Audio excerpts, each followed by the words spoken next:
Olá, meu querido amigo, minha querida amiga. Como sempre eu falo, é sempre bom e muito bom ter você aqui para estudar a lição comigo, ok? Então, essa semana nós temos fundamentos proféticos. Mas antes eu tenho alguns recadinhos. Você já sabe que nós estamos tendo toda segunda-feira às 8 horas da noite aqui um estudo, que é esse daqui, ó, Ensinos de Jesus.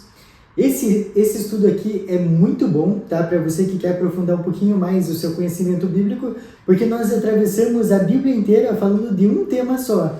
Então nós estudamos já Escrituras, que foi o primeiro, salvação e santificação, que foi na última segunda-feira. Então, se você não assistiu ainda, assiste lá que tá muito bom, tá? E se você quiser esse material aqui, tem o link embaixo do vídeo, ok? Então você pode ter aí o seu material digital. Para você não perder nenhum estudo, então se inscreve no canal para você sempre ter as notificações de quando o vídeo é postado. E assim você não vai perder nada, tá? E eu queria saber se você também tem um pedido especial de oração, às vezes por um ente da família, por objetivos profissionais. Coloca aqui embaixo que nós vamos estar orando, ok? Então antes de fazer o nosso estudo, a gente pode fazer aí, separar um tempinho para oração por esses pedidos, ok? Então vamos lá para a nossa oração. Querido Pai que estás nos céus, nós te agradecemos por nos dar a vida, nos dar saúde e nos dar sabedoria para entender a sua palavra, Pai. Pedimos nesse momento que o Senhor esteja conosco, que seja o nosso guia espiritual, para que tudo que for dito aqui seja de acordo com a sua vontade, Pai. Nos ajuda, nos instrui, em nome de Jesus. Amém. Como eu já disse, o tema dessa semana é Fundamentos Proféticos. E o verso que nós vamos ter aqui está lá em Isaías 6, versículo 8. Tá? Então você pode pegar aí na sua Bíblia, por isso que eu aconselho que você tenha a sua Bíblia aí do lado, para nós abrirmos juntos lá em Isaías 6, capítulo 6, versículo 8. Tá? Quando você tem essa familiaridade com a Bíblia, vai ficando mais fácil de você encontrar o que a gente vai falar aqui. Tá? Então, como sempre, eu vou jogar na tela, mas é importante que você tenha uma caneta aí para anotar os versos que nós estamos lendo. Então, olha só, diz assim, ó, Isaías capítulo 6, versículo 8. Depois disso, ouvi a voz do Senhor que dizia, a quem enviarei e quem há de ir por nós? Disse eu, eis-me aqui, envia-me a mim. Olha só, será que essa seria a nossa resposta a Deus? Você seria capaz de largar tudo para dizer para Deus te enviar a qualquer lugar? Para chegar nesse nível, tem que estar em muita comunhão com Deus. E é isso que nós estamos procurando aqui toda semana. Mas, além de toda semana, é importante que todo dia você separe um tempo para estudar a lição, a palavra de Deus, ter um momento de oração e principalmente nas primeiras horas do dia. Vamos então para a nossa introdução da lição? O direito de Deus de governar o universo está fundamentado em sua posição como Criador de todas as coisas. E além disso, em seu caráter. Ao descobrir o caráter justo do Senhor, começamos a entender como e por que os pecadores são destituídos da glória de Deus. Nessa semana vamos avançar nos estudos das visões da sala do trono e considerar como a raça humana pode se relacionar com um Deus tão santo e como o sacrifício de Deus pode nos restaurar e nos aproximar do trono divino. Nós sabemos que a rebelião humana terminará para sempre. Mais do que isso, o caráter amoroso de Deus, seu caráter abnegado e sua disposição para se sacrificar, resplandecerá ainda mais do que em seu projeto original para a humanidade. Então vamos ver tudo o que a lição quer nos ensinar? Vamos lá para a nossa parte de domingo. E olha só o título, Eis-me aqui, envia-me a mim. Vocês lembram do nosso estudo de semana passada que tinha por tema Compreendendo o Sacrifício? Lá nós vimos a reação de dois profetas quando estavam diante do trono de Deus. E hoje nós vamos ver um pouquinho mais disso, tá? Então vamos ver o verso 1 e o verso 5 de Isaías capítulo 6, ok? Então leia comigo na sua Bíblia. No ano da morte do rei Uzias, eu vi o Senhor assentado sobre um alto e sublime trono, e as abas de suas vestes enchiam o templo. Então disse eu, ai de mim, estou perdido, porque eu sou um homem de lábios impuros, habito no meio de um povo de impuros lábios, e os meus olhos viram o rei, o Senhor dos exércitos. Não foi só Isaías que teve esse tipo de sentimento. Como nós vimos na lição anterior, João também teve esse sentimento. E se a gente for um pouquinho mais além, nós vamos lembrar de Israel, quando Deus se manifestou no Monte Sinai. E também quando Moisés desceu do monte com o rosto iluminado. Eles não queriam chegar perto de Moisés porque eles estavam com medo. Então, com certeza, nós teríamos o mesmo sentimento que essas pessoas se nós fôssemos colocados na presença de Deus. Na presença de Deus, sentimos que estamos perdidos. E Isaías teve essa experiência, que nós vamos trabalhar um pouquinho mais, e ele teve a experiência mais marcante da sua vida. Vamos então para a Bíblia? Vamos agora ler dos versos 6 a 8 do mesmo capítulo, Isaías 6. Então um dos serafins voou para mim, trazendo na mão uma brasa viva, que tirara do altar com uma tenaz. Com a brasa tocou a minha boca e disse: Eis que ela tocou os teus lábios, a tua iniquidade foi tirada, e perdoado o teu pecado. Depois disso ouvi a voz do Senhor que dizia: A quem enviarei e quem há de ir por nós? Disse eu: Eis-me aqui, envia-me a mim. Os pecados de Isaías estavam perdoados e agora ele estava apto para estar na presença de Deus. Além disso, foi designado para representar Deus perante o mundo. E aí, eu volto à pergunta lá do início: como você tem respondido ao chamado de Deus? Você tem usado todos os dons e talentos para a honra e glória dele? Eu costumo falar que tudo que nós fazemos nesse mundo é secular. Então, por exemplo, o teu estudo é secular, os teus trabalhos são seculares, tudo que a gente faz nessa vida é secular. O nosso principal objetivo é pregar a palavra de Deus. E aí, o que você tem feito?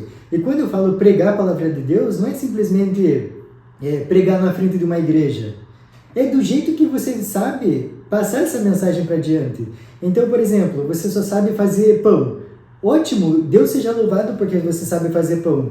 Então, traga pessoas através do pão. Jesus, a gente vê na história da mulher samaritana, que ele, ali de uma situação de água e um poço, ele conseguiu converter aquela conversa para a honra e glória de Deus. E aí, o que será que nós temos feito? Será que nós temos aproveitado as oportunidades que Deus nos dá para levar a mensagem dele adiante? A partir do momento que você sabe a mensagem do Evangelho, você tem que passar para frente. Você não pode esconder ela para você, ok? Então vamos para a nossa parte de segunda-feira.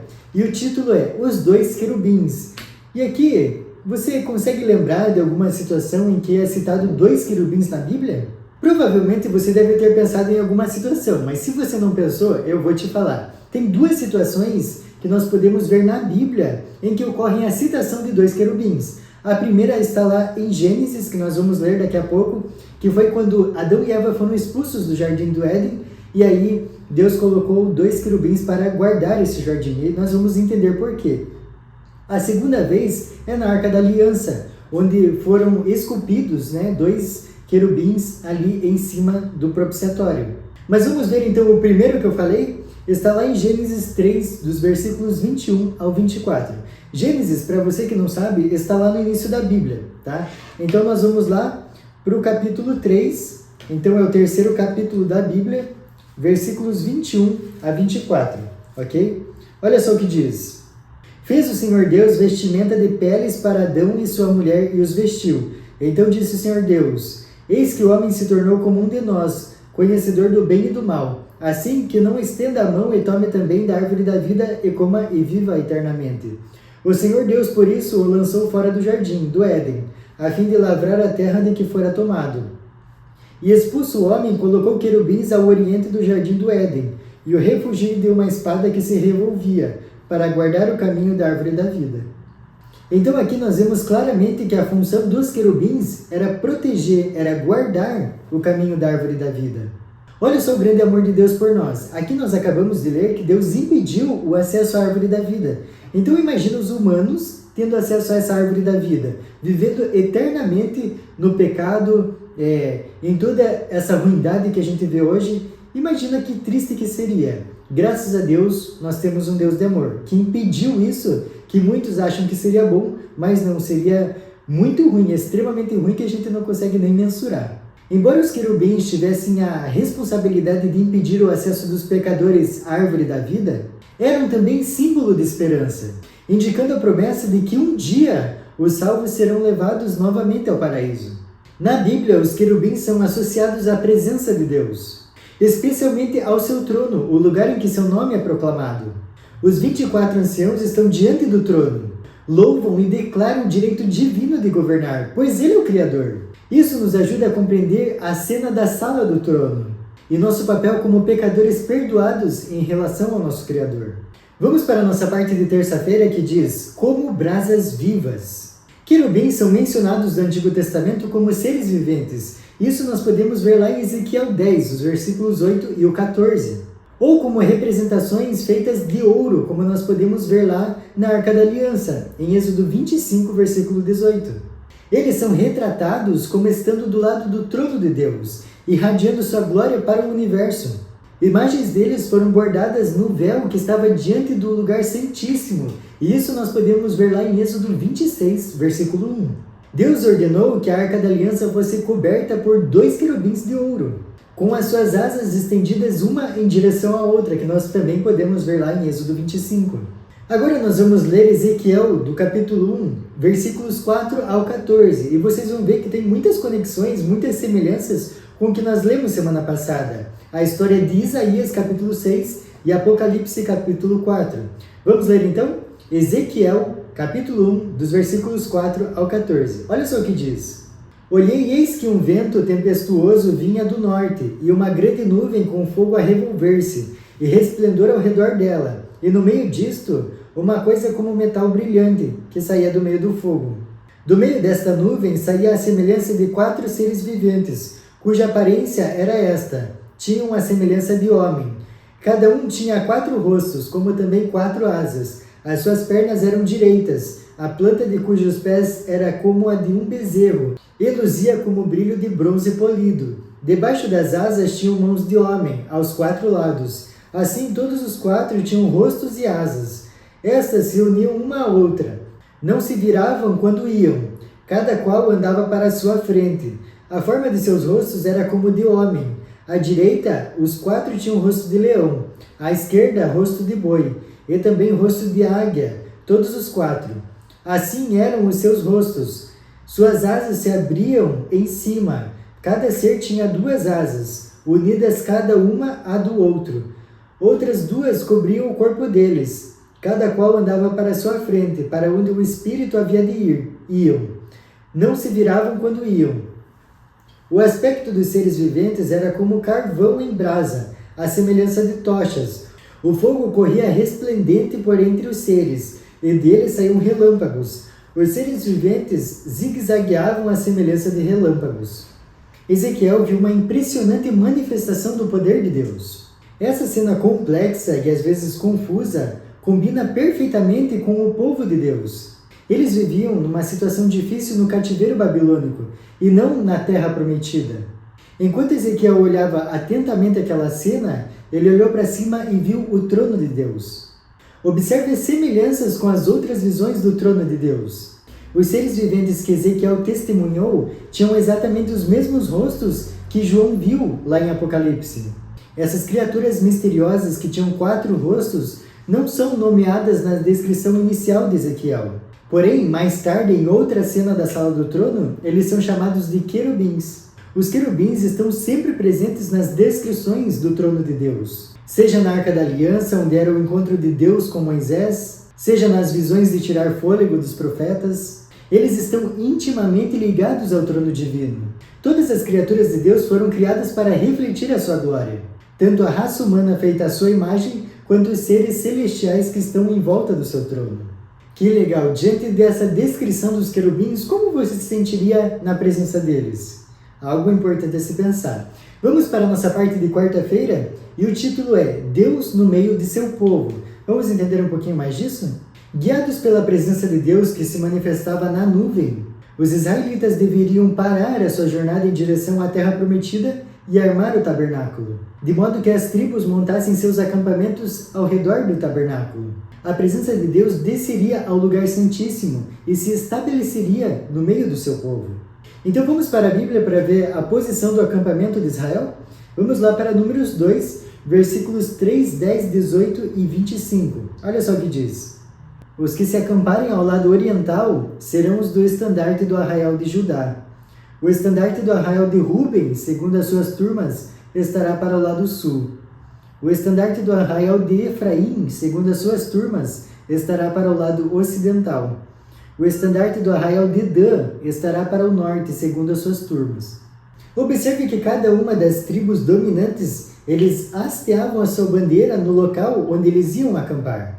Embora as escrituras não descrevam o que havia em cada bandeira, Existe uma tradição muito interessante que usa Gênesis 49 e Deuteronômio 33, e que atribui os 4 rostos da visão de Ezequiel para cada um dos pontos cardeais. De acordo com a tradição rabínica, o estandarte de Judá tinha a figura de um leão, o de Ruben a semelhança de um homem, ou a cabeça de um homem, o de Efraim a figura de um boi, e o de Dan a imagem de uma águia.